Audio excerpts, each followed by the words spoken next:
Good morning. আজ সকাল সকাল বানিয়ে নেব হচ্ছে পটল পোস্ত। তো এর মধ্যে কিন্তু শুধুমাত্র পোস্ত যাবে, আর কিছু না। আর পটল, তো পটলগুলোকে ভালোভাবে পুরোটা খোসা ছাড়িয়ে নিয়েছি, আর খোসা ছাড়িয়ে ভালোভাবে ধুয়ে রেখে দিয়েছি। কড়াইয়ের মধ্যে তেল দিয়ে দেব, আর এর মধ্যে ধুয়ে রাখা পটলগুলোকে ভাজতে দিয়ে দেবো। পটলটা কিন্তু বেশ কিছুক্ষণ ভাজতে হবে, নাহলে কিন্তু জল জল ভাব থেকে যাবে।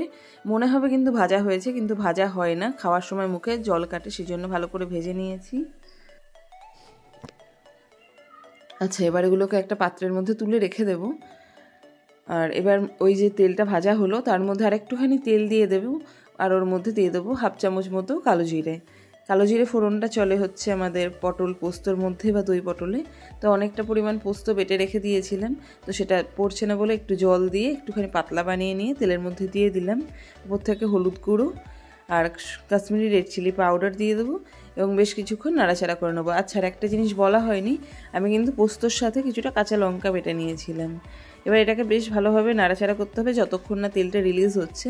ওপর থেকে একটু চিনি দিয়ে দেবো। তেল রিলিজ হওয়ার পর ভেজে রাখা পটলগুলোকে একে একে দিয়ে দেব, এবং এটাকেও কুক করতে হবে 5 থেকে 7 মিনিট মতো। যখন দেখবেন পোস্তটা পটলের গায়ে লেগে যাচ্ছে এবং তেল পুরোভাবে রিলিজ হয়ে গেছে, আমরা কিন্তু ঠিক তখনই বুঝতে পারি পটল কিন্তু একেবারে রেডি হয়ে গেছে। তো দেখুন, এখন কিন্তু পটল একেবারে রেডি এবং তেলগুলোও ছেড়ে গেছে।